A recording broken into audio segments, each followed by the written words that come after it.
I am absolutely honored to have this guest on my show. We are going to be talking about overcoming trauma and overcoming fear. And just as a disclaimer, we are not therapists. We are not doctors. We do not diagnose. None of the information that you're going to hear here is meant to diagnose you or treat you. We are both sharing our personal experiences living through and overcoming trauma and fear from a mental, psychological, and physical place. And I am so excited to have this conversation with one of my dearest best friends that I've been a friend with for a while. You will hear more about that on the in the show. But today we're talking about how to overcome some of the biggest challenges all of us have experienced. And we're sharing some of the tools that have helped us along our journey. But more specifically, our guest, she is literally in my world, like one of the most kind and loving people that I know, and the most real and authentic, as you know, and an amazing now certified trauma confidence coach, as well as a aromatherapist.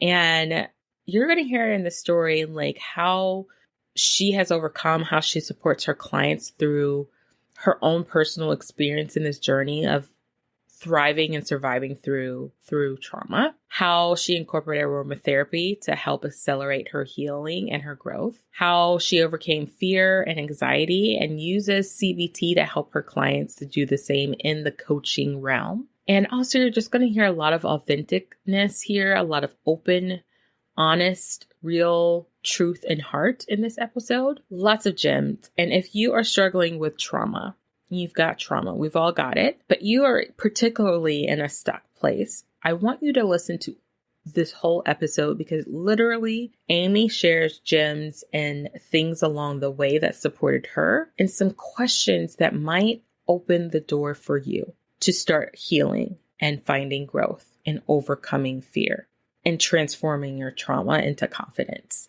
as Amy would say. So stay tuned. Welcome to She's Crafted to Thrive, a globally ranked podcast for women living with chronic illness and creatives in business.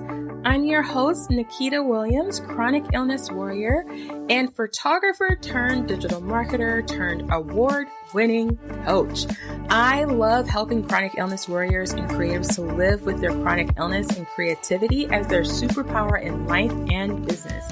On the show, you will hear the very stories that helped our guests, my clients, and myself to define our dream way of making money with proven strategies and marketing and mindset, all to grow a business that thrives without sacrificing our health. So stay tuned because you'll find the inspiration and tools and the resources you need to craft a life and business that thrives. I am so excited to have, I'm getting emotional about to say this, have my long time sister friend and amazing coach, Amy, on the show. Let us know who you are, where you're from, what you do. And then we'll get into a little bit like how we know each other and then why this conversation is just going to be different. Okay. Wonderful. Well, I am just incredibly happy to be here. I'm trying to hold back tears myself. My name is Amy Robinson. I am living currently in Atlanta, Georgia, and I've been here on and off for over 20 years. And I am a trauma-aware confidence cognitive coach who uses, oh, yes, that's true. I'm also a certified aromatherapist. That's so exciting to say. Oh, a dream come true. A certified aromatherapist as well, who uses cognitive behavioral therapy and psychoaromatherapy or emotional regulation to support my clients through the most challenging part of releasing their trauma to move them into their full confident self, to redirect that energy for their future. Yeah. You guys, she's so good at it. And before we go deep into how she began this journey, Amy and I have known each other since my husband and I have been married, like literally for like 14 and a half years. This is how long we've known each other.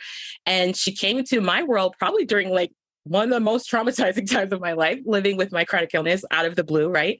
And this was before Amy was doing what she's doing as a coach. She just has been a friend in my corner, a sister, that I can't even explain. Like I can't even give you into all the details of how amazing Amy is to me. So with that being said, our conversation gets really real oftentimes with each other, just in general. So just be prepared for all the realness. But please tell us, Amy, how you came to this path of being a trauma-informed coach and why. Well, let's just start with that question first. I don't want to start stacking questions. So let's just start with how you started here with being a trauma-informed coach. Whew, it was a journey. It was a journey. And it's one that, so here's a bit of a disclaimer before I get into it. I really am a big believer that we start leaning into things that we're going to be before we even recognize it. Yeah. And so for years before this, I've always been kind of in a bit of a teacher role. That's always been kind of where my strong suit has been. And moving into this. So for years, because I do, and I lean heavily into a volunteer Bible educational work, it sent us abroad and we were able to enjoy that corner of life for a while abroad. And so I needed to do work online. And so I was an online teacher in many ways, right? So with that, I always knew that it just would cap at one point financially, but I enjoyed it and I learned from it and I grew from it. And I loved always helping children. I would teach Chinese children English. And I was always that teacher that they would tell their deepest secrets to. I was that teacher. And so it was like a teaching counseling session almost a little bit. So there was always it was developing in me, that kind of thing. So we came back to the United States and I needed to grow. I needed to get in work that would help us to support our lifestyle, but I just didn't want to go back to the workplace. And so I had a conversation with an incredibly amazing dear friend. Her name is Nikita Williams. And ouch, y'all. My stomach hurts from Pilates, but ouch. I'm sorry. It's okay. And I remember I was watching you and I just loved this space that you had come into. It's just you, it's who you are. And I was just so proud of you. And I was just like, oh, I want to be like her when I grow up. Right. Oh, and so I was just watching you on Instagram and I'm like, man. And then you offered a free discovery call. And in that call, it brought such clarity to what I was already kind of leaning on prayerfully and just meditatively. And you asked me, have you ever considered being a coach? And it was like a brick in my face, like simple question.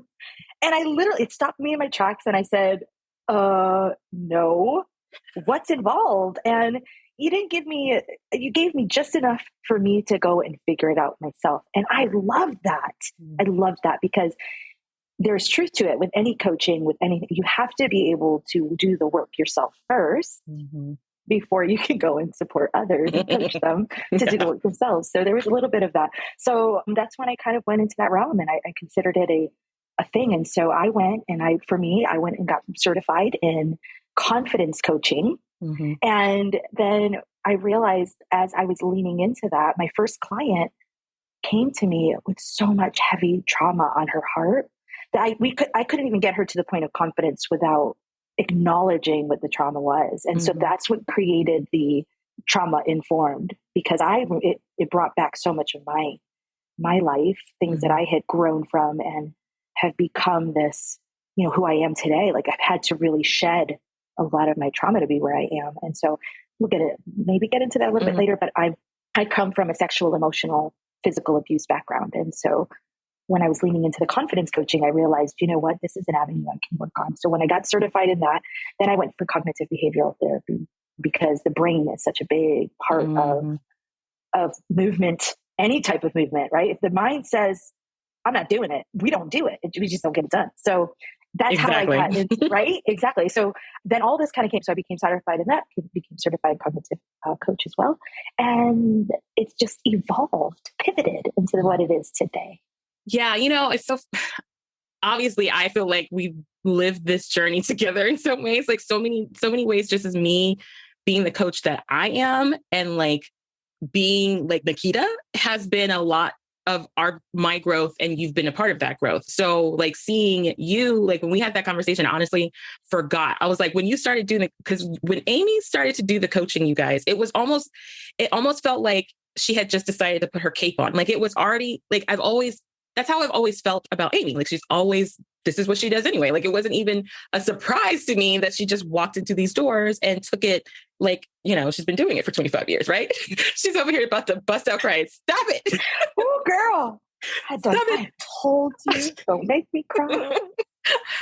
But I forgot, like, until you just said that, I forgot we did have that conversation. I'm like, I forgot because you own it so well of like, you walk the walk, you talk the talk, you do the work. And I think that's what I want everyone to know about coaching is that it is a personal journey, one with yourself in so many ways. It's like the growth that I have done just being a coach is like crazy. This time you get into your mind and you realize, oh snap, I need to figure this out. This is not just going to be, you know, walk away or be prayed away even. I have to actually do the work behind that. Mm-hmm. So for you as a coach now, how much of your life informs your coaching? One is not without the other. Mm-hmm. It's not possible for me. Mm-hmm. Who I am is what I give, mm-hmm.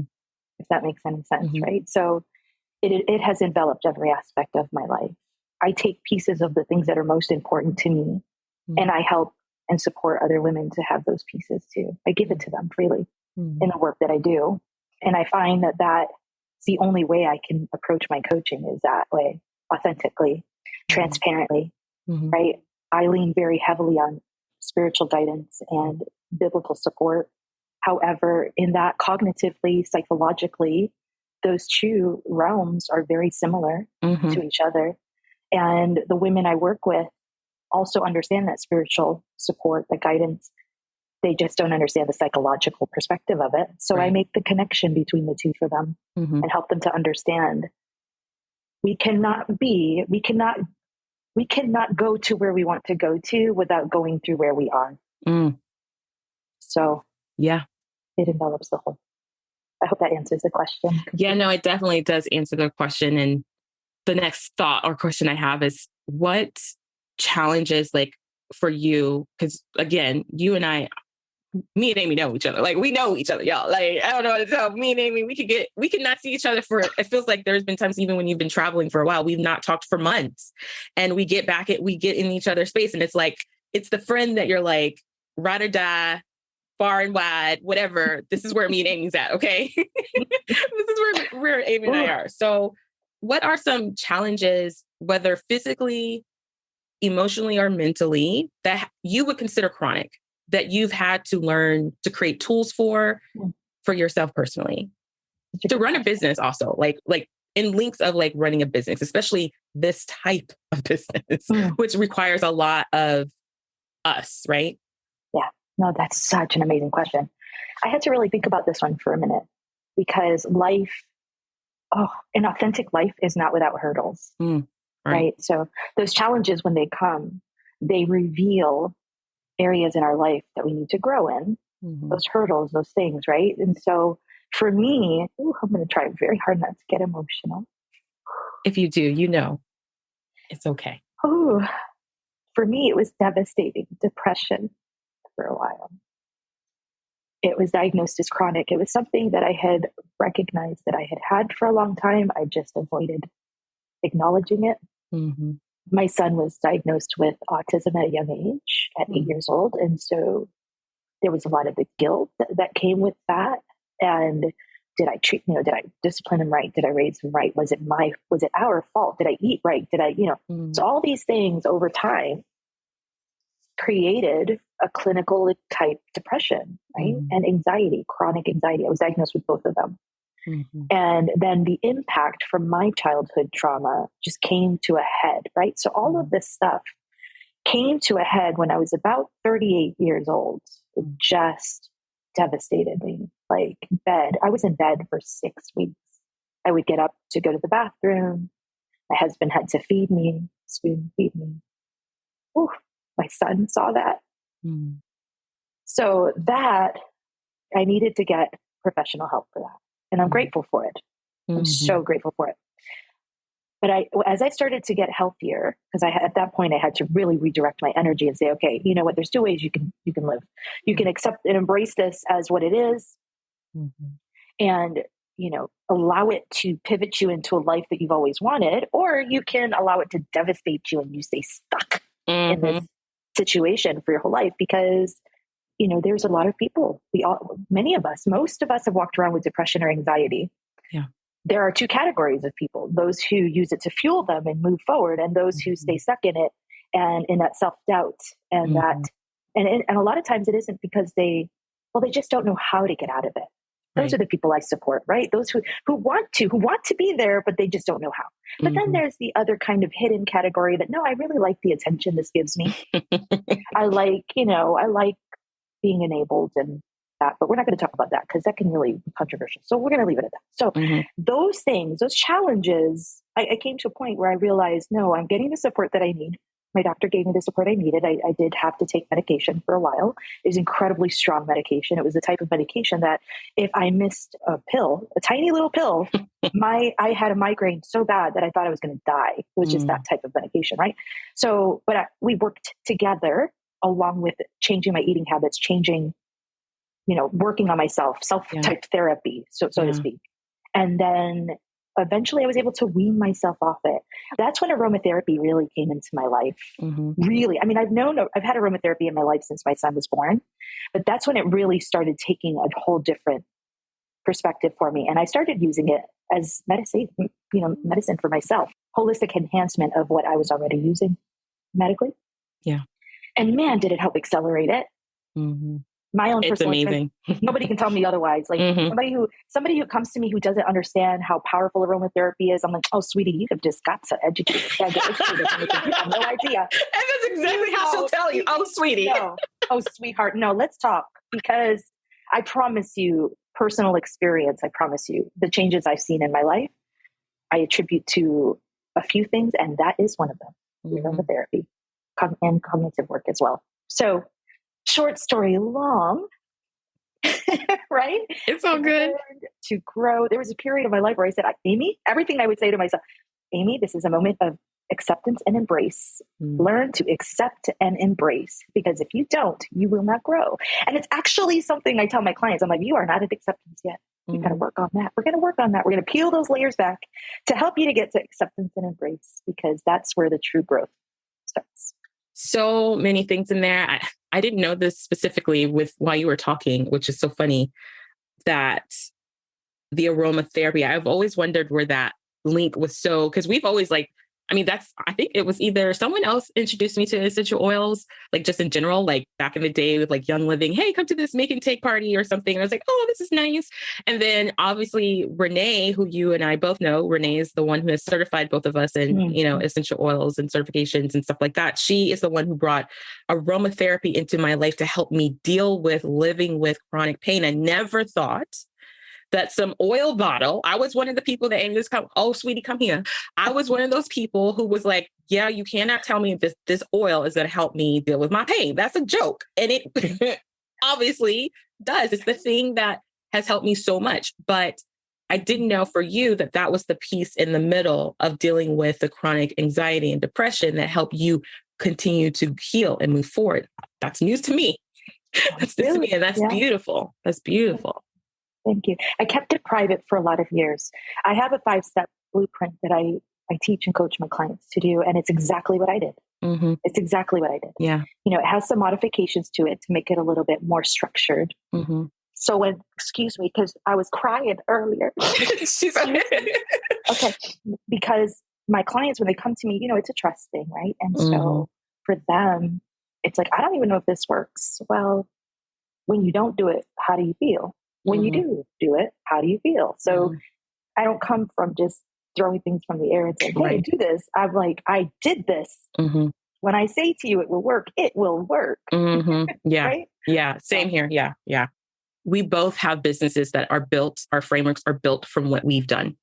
Like, that's how we know. And that's why we're so passionate. Like, no, it's going to work. It might take you a longer time. It might be a little bit more, complicated, but it's going to work. Because like you just shared, to be at that place where you feel like there's no more lower to go, And to be where we are now, using the very tools that we as coaches are teaching our clients to use, we know it works. Mm-hmm. Stop fighting us. I just want to say that. But embrace it. Okay. What are some things, Amy, that you've had to intentionally work on mindset wise in shifting from this is what worked for me and to help it work for others? You know what I'm saying? Like, what's been the mindset that you've had to cultivate with that? Oh, I love this question. Fear, overcoming fear.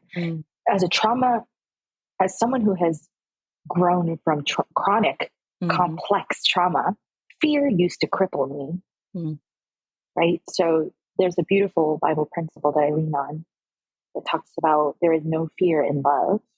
But fear casts, it casts fear aside because fear cripples us, literally paralyzes us, right? Yep. And that was the state of my life. Like I fear of failure, fear of success, fear of rejection, fear of abandonment, fear of disappointment. Those were major, major fears for me. Trauma doesn't allow us to stay in a peaceful state. It keeps us in a I like to say high vibration state, like that high idle state, right? And we become hypersensitive, and the simplest things can scare us. So the brain affected by that, all it wants to do is protect us. We know this. Right? And so I have to, it's in the beginning. Oh, that was so scary. It was so scary to step into this and take on my first client and my second. And I'm like, oh no, I don't know if I can do this. I don't know what good I'm doing. And you know what? I still battle with that. Me too. Right? Like me too. It's Barb can get loud. Let me tell you, she can get loud. And who's Barb? Who's Barb, Amy? You gotta tell people who Barb is. My inner critic. She is my inner voice. She's the one who just attacks me when I'm tired. Right? She is constantly there pillaging me. Throwing, not as much anymore because I've gotten to the point where I'm like, really, I have way too much evidence. Like it's just way too much evidence. But I've had to really do that. And so because of that, when I see those, I'm very attuned to my clients. I see what they're not seeing. Right. And I become that to them where you think about walking down a road that's, got potholes in it. Right. And as a coach, I visualize seeing myself putting down a board for them as they're going to go through this, through a hole, right? They're about to step into a hole. And I'm like, wait, let's put the board down. Let's prepare this way. And then you can walk through it. And so because fear can make them fall and then they won't get back up again. Yeah. Fear. I used to go with that saying, and I don't know if you know, fear is the, what is it? False evidence appearing real. And as a coach, what I've learned is that fear is actually very tangible. Fear is chemical. Fear is atoms and neurons running crazy. Right. And so I get what they mean by fear is like, it's not actually really happening, but our body responds as though it is real. So, and it doesn't know any different. Like it doesn't know any different until we tell it so. Right. Exactly. And so I love that you said that's the mindset that you've had to really learn how to harness of even though I'm experiencing this very real physical experience of fear. Right. I'm building evidence. I call it the evidence bank. Let's keep building the evidence bank of, you know what? I feel it, but I'm going to still move through it. And I love that you shared that because I think it just gives us more an empowerment mindset around what fear really is. We beat ourselves up for having fear. If you think and believe that thought about fear being it's false evidence appearing real, you too busy saying, well, I should just ignore this. I should ignore this. And it's really about the acceptance that yes, it's there, but here's the evidence. Right? Exactly. If I may add a layer to that, right? Because a lot of my clients who come to me have complex PTSD, OCD. These are real things. ADHD. Scientifically, ADHD has roots in trauma. That's where it starts because the brain tries to find ways to protect itself, right? So one of the things I tell my clients, and I get a little bit hound doggish on this, but I'm like, fear is always greater than the reality. The fear is always greater than the reality. Is it psychological or is it situational? And fear is good. That's what keeps us from running in front of a bus, I mean, it's a good thing, the stress hormones on that. However, when you're stepping into something, let's say you want to step into one of your favorite restaurants and you know what's on the other end and you're afraid to walk through that door. that's psychological, right? So with my clients, I have to work with them a lot on that, the differences of that. And it's helped me to grow because I'm able to identify, is this psychological fear or is this situational fear? Like, and so I'm able to recognize it. And now I'm like, I got evidence. I don't need you. But, you know, and but we grow into it. And there's so many things, there's things ahead of me even. And you understand this. There are things ahead of us that we're fearful of that because we haven't seen them yet. But once we get there, we're like, oh, okay, that wasn't so bad. Yeah. Fear is always greater than the reality. So true. That's going to be in a quote somewhere on some reel or something. Yeah. So Amy, tell us a little bit about what inspires you. Like, who are the women? What inspires you, either in what you do, how you do what you do? Oh, I love this. You inspire me. Don't I you just start? Girl, I love watching you. I love watching you grow. I love watching you own your space. I've seen where you come from. I've seen the trauma you've been through. And so when you're open and authentic and in alignment, those are the things that inspire me. And you're a living example of that for me, right? Age is nothing but a number. That's how I look at it, right? I love being around women who have grown into themselves, who understand what it feels like to be in alignment, to be authentic, to be okay, right? They say insecurity is loud, confidence is quiet.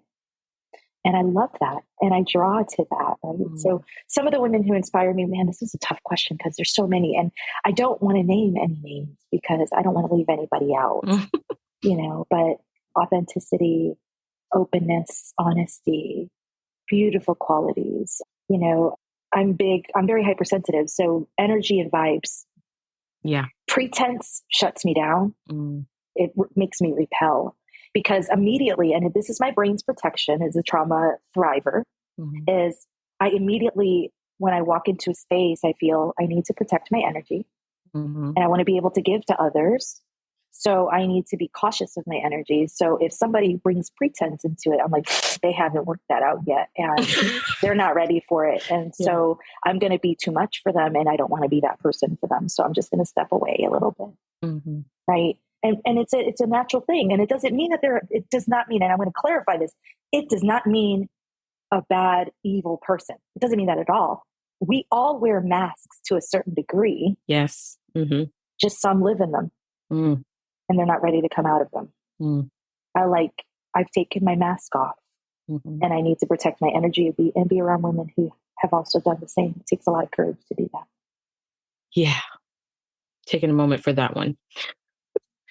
Yeah. I mean, there's so much power in what you just said about the mask. Like, we all wear them. We probably wear them more than we realize. But to realize that there's a difference of wearing them and living in them requires real courage for yourself to see where you are in that, right? Like, because if you realize you're living in that mask, that means you've got some work to do, like some real work to do. And I think a lot of us are living in our mask without realizing it, right? Just side note, this Renee, our coach, taught me this years ago, like since like right before the pandemic, about being an investigator of your feelings or being a witness without being a judge, right? And I do that every quarter. It feels like I intentionally be like, okay, I'm going to really intentionally be a witness of what I'm experiencing, what I feel. And that practice has been the thing that helps me not live in my mask, right? Like not live in the mask, because we get so caught up in the judging of what we are experiencing versus the awareness of what we're experiencing so that we can make those changes. And it feels so much better when you're a witness. Yeah. When you're a witness versus a judge. Yeah. Right. And I think it's something we just, in every area, I think it's so funny how much entrepreneurship is so very, if you want to get real with yourself, you want to try to find yourself, you want to find a real you, become an entrepreneur. Okay. Oh my goodness. Yes. Right. It's they're so parallel in so many different ways. And I tell people all the time, and I don't know if you feel like this, I grew up knowing like what a quote unquote good person should be living like, right? Yet that also had a lot of filters of the environment around me of what quote unquote good was and is, right? Mm-hmm. And as you grow as a person, the authentic you can get so like down in the pits, if you will, that you don't know what that authentic you is. So much so you're living in the mask and don't even realize you are. Mm-hmm. And as you have shared with me, and I've just seen like the clients you're working with, it's almost like they're in the awareness to a degree that they're living in a mask, but they're leaping over something to say, I don't want to do that anymore. I need to find me. Right. Mm-hmm. Right. Mm-hmm. And, when I remember us having a conversation about the thought of like, I don't know if this is helping people. Like, what is this going to do? And I was like, Amy, and I want people to hear this because I think we have to remember this. We think confidence is just like this, quote unquote, buzzy word. But if you don't know who you are and how to uncover who you are, cleaning the dishes, doing laundry, going out for a job, deciding what kind of eggs you like, what kind of coffee you want, who you want to be in your space, how you want to dress, what music you like listening to, all of that becomes a montage of everyone else except you. Yes. Yes. Right. And so like, that's the power of working. If you are listening to this episode, that's the thing I want people to know. If you're listening to this episode and you feel like you're kind of like going through the motions, you've experienced trauma. Look, all of us have experienced it. Y'all don't be acting like you ain't. We all have, some deeper than others. I mean, if you've been living through a pandemic at this point, you've experienced a trauma. Okay. So wherever you are and you feel like you're watching the world from the outside, right? Everyone else is living it and you're watching it from the outside, but you want to be living it. Mm-hmm. That's what a confidence coach is helping you to do. Mm-hmm. Right. Exactly. So the question I have is, because I hear this often and I know it's a thing, like what is the line? And I really want to be clear. What is the line between working with a coach in this space versus therapy? Oh, such a beautiful question. Thank you for asking this question. I get it often. The line is, I support you in becoming an accountability partner and becoming that person. Awareness leads to understanding, which leads to confidence. That's my thing that I tell every one of my clients. I do not diagnose for you. I do not prescribe medication. I do not do this for you. It's not a session where you vent and only vent. Yes, it's therapeutic coaching. Absolutely. My heart, my ears, my eyes are focused on you. My ears are, I give all of you. There's a point where we have to make action. Got to take action. And that's the person who I become for you. So that's the difference. As a matter of fact, every one of my clients has been in therapy at one point. And their words, the feedback I get is, I need motivation. I need to start taking action in my life because therapy was good, but I need somebody to be my accountability partner and the person to get me from point A to point B and point B, even point C, to make those connections so that I can go the rest of the way myself. Yeah. That's what I do. That's what I do. I love it. I asked that question because I think most coaches get that question all the time. Yeah. And I think even more so when you are talking about trauma informed and what does that mean? And it's like, be clear that, we aren't necessarily helping you process all of that trauma. As you mentioned, it's like, I mean, that's what therapy is for. Like that is what that is for. But the action of where you go from there, I find my most successful, and I don't know, like you said, most of my most successful clients have therapists, like, because therapy is great, but the accountability is where coaching comes in. It's the person when you come on the call and they're asking you, so did you do that journal work? And you're like, I mean, where's that accountability? That's right. That's exactly it. Now, and I will say this, I hold space because of the trauma. There's a very, I have to be very cautious about a very gentle process, right? That's why my clients come to me. Most of them come to me for 6 months and then they renew for another 6 months. Most are with me for about a year because they need time to process that. Yeah, they do. They need to process their trauma. But what I do within that is keep them accountable. Like, this is how you're going to process your trauma. This is how you're going to do it. It takes action. And I do become that person. I had a client yesterday. I had to tell her that. Say, well, what I'm hearing is, I know everything. What I'm seeing is, you're not doing the work.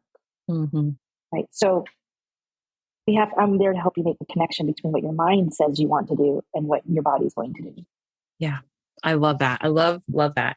So when it comes to finding, I don't know if you've heard me say this, but I know balance is a very common description of things. But as I have grown as a person, I have a hard time with the feelings and the words of balance, because when I think of balance, I think literally of a scale, Yeah. and it's like equal, equal. And I just, as a human, just don't think we can do that. Like, we just can't. I think it's more about finding the harmony of it all. So how are you finding harmony? Because especially in this is a deep space to serve people in. Okay. It's a deep place and variable at that, right? Mm-hmm, mm-hmm. How are you finding your harmony for taking care of you, your business, your family, your spiritual, physical, emotional needs, while building this very successful, impactful, meaningful business that you're doing? I've had to lean in to master the art of flow. You and I, we've had this conversation, right?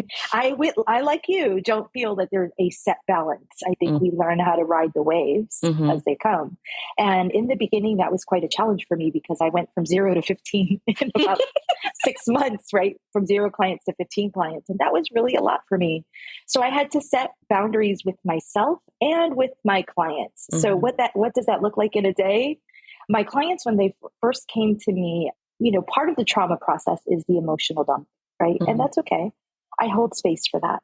However, when that starts to infringe on my private space, and I've been very clear about that, they will know. And it's gotten to that point. So I've set very clear boundaries. I've tightened up my contract with my clients very specifically. They also know that they can reach me within a certain amount of time. And after that, I will not respond to them. So because that's my early in the morning, that's my time with my wonderful creator, right? That's my spiritual flow time. It takes me on average about 2 to 3 hours in the morning to get moving. Right? And that's my, to get up, to reflect. For me, that's very important to do my Bible, my Bible reading. Very important to marinate on that, to do personal growth, journaling, breathing, my routine. Yeah. I love how Renee says it, that emotional hygiene, right? Yeah. We got to take care of ourselves. So that's my thing. So those moments are very, very precious to me. So that's closed to the world, right? And then in the evenings and weekends, those are closed to the world, because I have a family. My husband needs my support, right? My friends. So I've had to establish very clear boundaries. And I'm very, very hound doggish about it. And, I actually have a brand new client. She's like, how do you do? And I said, I promise you, if you overstep it, I will let you know. You will know. I'm very much about that, because how are my clients going to learn boundaries if I don't set them? So that's a big one. When your clients start saying, oh, I'm so sorry. Yeah, don't worry about that. They know. Right. Exactly. They know. So it takes a minute, and I'm gentle about it in the beginning, but I'm very clear, and I make sure that they read the contract with that. And then there are times, when I'm a little bit more flowy, if they need my support, I can tell the difference between a client who needs my true support and a client who just doesn't. So flow is very important to me, and it's become something that I work really, really hard to do. Is that a vague? I don't know. That seems like it's a vague. No, it's not. I think I have a client, I love her to death. She says it so well, and I'll just use her words, which is she knows where her priorities are, right? And she knows how to flow so that her priorities are kept. Like, she's like, that's just what I do. And that's what I hear you saying right now. It's like, I hear you saying that to find all of the things you need to be you and do what you do, you have found the flow of honoring your priorities. Yes. And I want to add to that. As an entrepreneur who's moving into the next space for myself, right? Our coach, Renee, said something. She's like, we learn to be okay in the space we're in. We get comfortable with that. And then we move on, right? We kind of embrace the space we're in, because we're making room for more things. So as things start to grow, right? As an entrepreneur, this is what I love. And I'm going to just say it straight out. I love the fact that I can set my own time. I have time freedom. And you know what? As my clients, the support is there. But understand that as an entrepreneur, I'm what's the word? I become a Rottweiler when it comes to my, you know what I mean? Like, oh, I know. I don't think the people listening know, but I know, because I've seen it. Okay. That's the beauty of it. That's the beauty of being an entrepreneur, is that if I say, look, this is how it's going to be, you're still going to get what you got to get. Yeah. I promise you that. Mm-hmm. But do you want half of me that's exhausted and doesn't know my space? Or do you want all of me who knows exactly where I am, Mm-hmm. can give you exactly what you're paying for, right? Mm-hmm. So, and my clients beautifully have fallen into alignment. As I'm becoming more of that person, I'm getting clients who align with that. Yes. Right? My older clients are learning to align with it. My new clients, I don't even have a question with it. They just like, okay, whatever you say, I'll work with whatever you have. But you know, it's growth, right? Yeah. I'm being incredibly transparent when I say this. AKA, don't be coming to me acting like you don't know. Okay. Well, if they do, and I'm like, look, I had told you.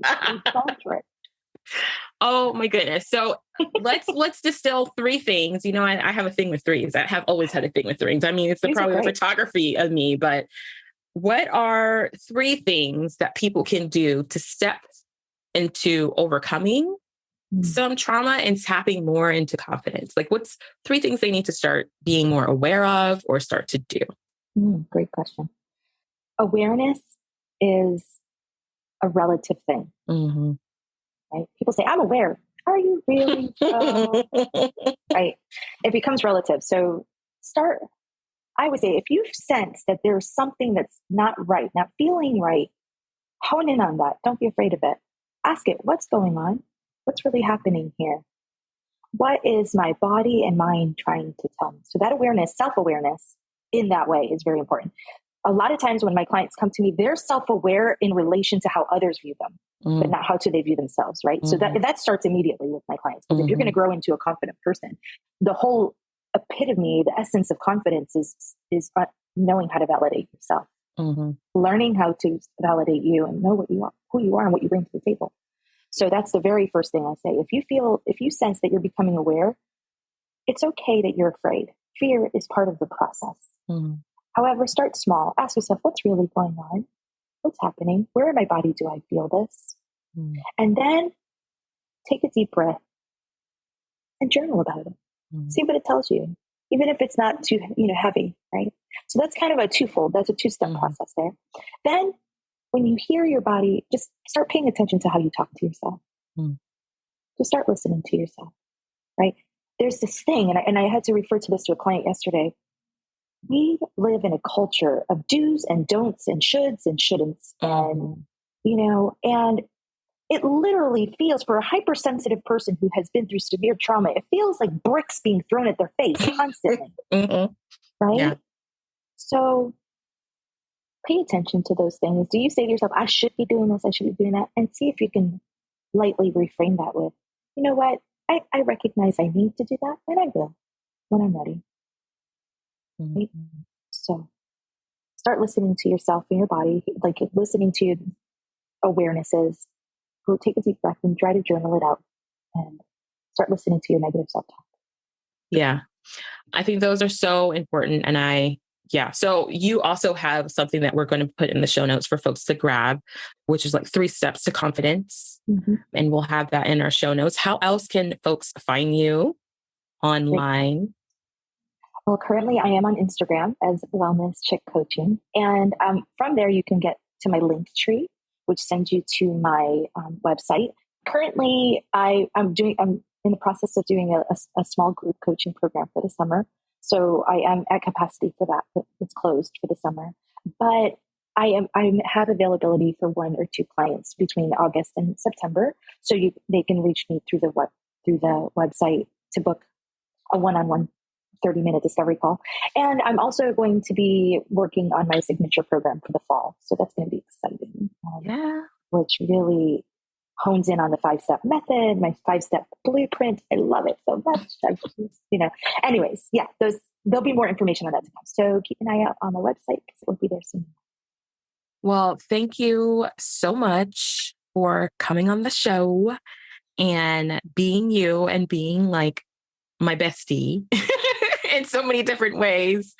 Thank you. Thank you. Oh, I love you, my friend. It has been such a pleasure. Thank you for having me. All right, y'all, that's a wrap. Thank you for listening, and I hope this conversation inspired you. Be sure to visit the website at craftedtothrive.com to check out the show notes and grab all the goodies that I or the guests mentioned in the show.